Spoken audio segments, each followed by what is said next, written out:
اسلامی سال کے نئے سال کا آغاز ہو چکا ہے، لیکن سوال یہ پیدا ہوتا ہے کہ کیا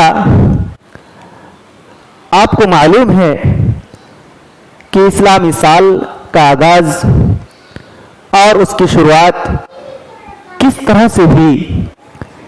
کس واقعے سے اس کی نسبت ہے؟ آج اس درس میں اسی کو معلوم کریں گے کہ اسلامی سال کا آغاز کب سے ہوا اور کس طریقے سے اس کی شروعات ہوئی۔ اسلامی سال کا آغاز ہجرت کے واقعے سے ہوا، لیکن باقاعدہ طور پر اس کی شروعات اس وقت سے نہیں کی گئی، لیکن لوگوں میں یہ چرچا ہونے لگا تھا اور لوگ اپنے کسی واقعہ اور اپنے ساتھ کوئی درپیش ہونے والے حادثے کو وہ جوڑتے تھے اور یاد کرتے تھے کہ یہ حادثہ ہجرت کے فلاں سال ہوا یا یہ واقعہ ہجرت کے فلاں سال واقع ہوا۔ اس طرح سے لوگ جوڑتے تھے، لیکن باقاعدہ طور پر سرکاری طور پر وہ عمل میں نہیں آیا تھا۔ لیکن عمل میں کب آیا؟ باقاعدہ طور پر ہجری سال کی جو شروعات ہوئی، شروعاتی عمل ہوا، وہ کب ہوا؟ وہ اس وقت ہوا جب حضرت عمر فاروق رضی اللہ تعالیٰ عنہ کے سامنے ایک تحریر آئی اور اس تحریر میں شعبان کا مہینہ درج تھا، لیکن شعبان کا مہینہ کون سا مہینہ، یعنی کس سال کا شعبان کا مہینہ، یہ درج نہیں تھا اور اس سے معلوم نہیں ہوتا تھا کہ کس سال کے شعبان کا مہینہ، کیونکہ ہر سال تو شعبان کا مہینہ آتا ہے اور اس تحریر میں، اس چٹھی میں یہ ذکر نہیں تھا کہ یہ کون سے سال کے شعبان کا مہینہ۔ چنانچہ حضرت عمر فاروق رضی اللہ تعالیٰ عنہ نے ایک مجلس شورا بلائی، ایک میٹنگ رکھی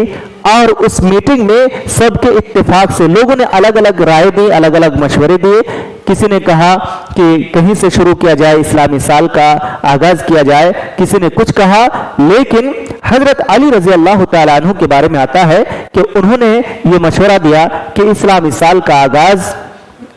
ہجرت کے واقعے سے کیا جائے، تاکہ جب اسلامی سال کا آغاز ہو، اس کی شروعات ہو، تو مسلمانوں کے دل میں اللہ رب العالمین کو چاہنے والوں اور نبی صلی اللہ علیہ وسلم سے محبت کرنے والوں کے دل میں ایک طرح کا جوش پیدا ہو، ایک طرح کی ایمانی حرارت پیدا ہو اور ایمان میں اضافہ ہو۔ اس طریقے سے ہم ہجرت کو جوڑ سکتے ہیں اور سن ہجری کا آغاز کر سکتے ہیں۔ سب نے اس بات پر اتفاق کیا اور اسلامی سال کا آغاز ہجرت کے واقعے سے کیا۔ اسی لیے ہم کہتے ہیں کہ ابھی 1445 چل رہا ہے،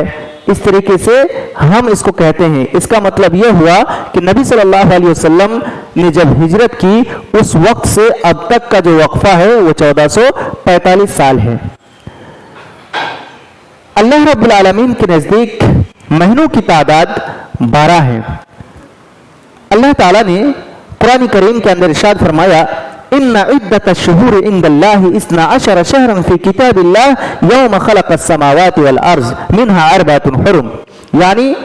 بے شک مہینوں کی تعداد اللہ رب العالمین کے نزدیک مقرر کردہ کتنے ہیں؟ 12 ہیں۔ ان 12 مہینوں میں 4 مہینے حرمت کے مہینے ہیں اور انہی حرمت کے مہینوں میں سے ایک مہینہ وہ بھی ہے جس مہینے میں ہم داخل ہو چکے ہیں، یعنی محرم الحرام کا مہینہ۔ حدیث میں بھی اس کا ذکر موجود ہے۔ اللہ کے نبی صلی اللہ علیہ وسلم نے ارشاد فرمایا، السنۃ 12 شہرا، کہ سال 12 مہینوں کا ہوتا ہے، منہا 4 حرم، اور ان میں 4 مہینے حرمت کے مہینے ہیں، 3 متوالیات، 3 مہینے پہ در پہ ہیں، یعنی ذوالقعدہ، ذوالحجہ والمحرم، یعنی ذوالقعدہ، ذوالحجہ اور محرم پہ در پہ ہیں، ورجب مضر الذی بین جمادی و شعبان، اور حرمت کے 4تھا مہینہ رجب ہے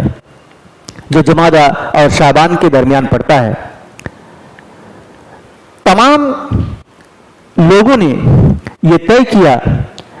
اور مشورے سے یہ طے ہوا کہ ہجرت